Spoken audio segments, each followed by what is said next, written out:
Bonjour, nous allons à la rencontre de Jérémy qui est conseiller pénitentiaire d'insertion et de probation en milieu ouvert. Suivez-moi. Bonjour Jérémy, comment allez-vous? Ça va bien, merci. Jérémy, vous pouvez nous raconter un peu votre parcours? Alors après des études de finance et une expérience dans le secteur privé, j'ai passé le concours de conseiller pénitentiaire d'insertion et de probation. J'ai donc intégré l'ENAP pour y effectuer ma formation et par la suite j'ai été affecté au sein du SPIP de l'Essonne où j'occupe mes fonctions au sein d'un pôle spécialisé, le pôle travail d'intérêt général. Et pourquoi avoir choisi ce métier? Alors je voulais avant tout exercer un métier à dimension humaine. Je voulais également être acteur d'une société mais aussi d'une institution avec des valeurs auxquelles je crois. Et travailler avec des personnes condamnées, ça veut dire quoi pour vous? Travailler avec des personnes condamnées, c'est avant tout tenter de tendre vers un objectif, la prévention de la récidive. De manière assez simple, je dirais que c'est orienter et accompagner le condamné vers sa réadaptation au sein de notre société. Quelle est la différence entre une mission en milieu ouvert et en milieu fermé? En milieu fermé, le conseiller pénitentiaire travaille en détention. En milieu ouvert, notre activité est un petit peu différente. Pour commencer, en milieu fermé, le conseiller pénitentiaire va s'atteler à faire ce qu'on appelle de la préparation à la sortie. C'est-à-dire qu'il va organiser un aménagement de peine, maintenir les liens familiaux et animer des activités socioculturelles.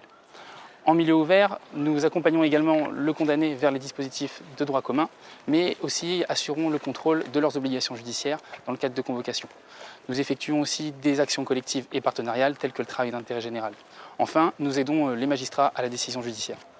Et vous vous occupez aussi des mesures alternatives à l'emprisonnement. Pouvez-vous nous expliquer ce que c'est? Les mesures alternatives à l'emprisonnement sont des mesures judiciaires qui sont prononcées par les tribunaux. Elles s'exécutent en milieu ouvert. Il s'agit principalement de placement sous surveillance électronique, de sursis avec mise à l'épreuve ou encore de travail d'intérêt général. L'idée à ce moment précis est d'individualiser au maximum la peine de façon à ce que celle-ci soit la plus adaptée à la situation du condamné et qu'elle soit la plus juste et la plus éducative possible.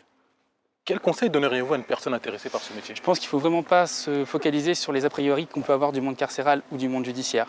Ce sont des métiers qui sont très enrichissants parce qu'on apprend beaucoup sur soi-même mais aussi sur les autres.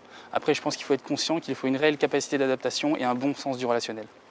Et quel est le mot pour vous qui décrirait le mieux votre métier? Pour moi, le mot qui décrirait le mieux est l'exemplarité, de par les fonctions que nous confie notre administration, mais aussi de par l'exemplarité qu'il faut véhiculer auprès d'un public qui est parfois en grande précarité et en grande difficulté.